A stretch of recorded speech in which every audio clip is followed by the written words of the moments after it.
Salut tout le monde, aujourd'hui je vous présente un nail art avec des fleurs au one stroke. C'est le nail art que vous avez pu voir sur la vidéo bague. Donc j'ai d'abord posé un vernis IBD violet. Et pour le one stroke, je vais utiliser deux couleurs de peinture acrylique et mon pinceau plat biseauté. Vous pouvez prendre un pinceau plat classique si vous préférez. Donc il y a ma peinture dans la palette, je trempe un côté du pinceau dans une couleur et l'autre côté dans l'autre. Je veux le blanc à l'extérieur, donc je mets le blanc sur la pointe du pinceau. Je mélange ensuite sur ma peau, vous mélangez sur la surface que vous préférez, mais par contre mélangez bien des deux côtés du pinceau. Ensuite on va pouvoir commencer le one stroke, donc je vais faire le pétale extérieur le plus large, et donc vous voyez que je fais des petits mouvements de vague avec mon pinceau. Ensuite je vais passer une deuxième couche, on passe toujours deux couches pour que ce soit bien opaque, que les couleurs soient plus vives. Par contre il faut attendre que la première couche soit à peu près sèche pour passer la deuxième. Et donc il faut repasser exactement au même endroit pour que ce soit bien net, bien propre. Donc voilà pour la deuxième couche. Ensuite je vais faire un deuxième pétale avec le même mouvement mais plus petit au centre de ma fleur. Donc il faut laisser de l'espace entre les zones de blanc. Il faut mettre le blanc près du rose pour qu'on voie les pétales en fait, pour qu'on puisse distinguer les pétales. Et ensuite, je vais refermer un petit peu ce pétale intérieur en faisant juste un tout petit mouvement qui revient vers le centre et qui s'arrête net.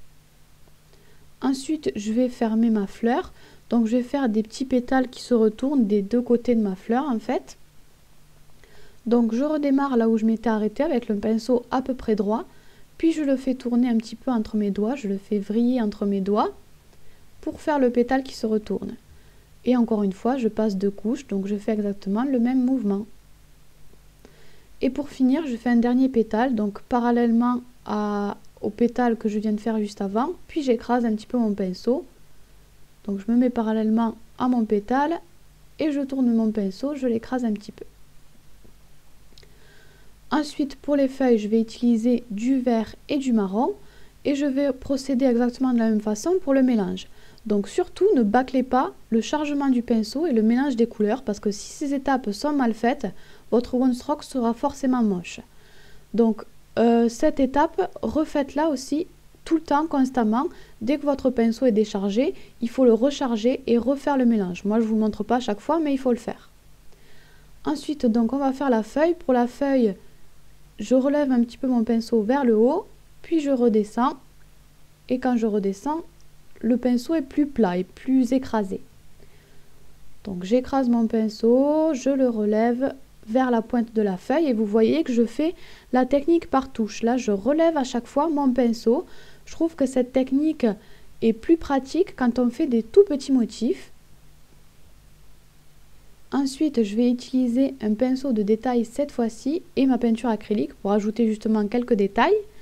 Donc avec la peinture verte, je vais venir ajouter un petit trait au centre de ma fleur et je vais venir aussi allonger la pointe de ma feuille. Ensuite, j'ajoute une petite arabesque, vous n'êtes pas obligé et vous n'êtes pas obligé non plus de le faire sur tous les ongles. Moi j'ai préféré l'ajouter un petit peu, il faut qu'elle soit assez fine et vous pouvez aussi ajouter des points, mais sur cet angle-là, j'ai préféré ne pas en mettre. Et comme toujours, je termine avec du top coat. Donc voilà, j'espère que cette déco vous a plu. Moi, je vous fais plein de bisous et je vous dis à la semaine prochaine. Bye bye! Vous pouvez vous abonner à ma chaîne, me suivre sur les réseaux sociaux ou cliquer sur les deux images du bas si vous avez envie d'en voir plus.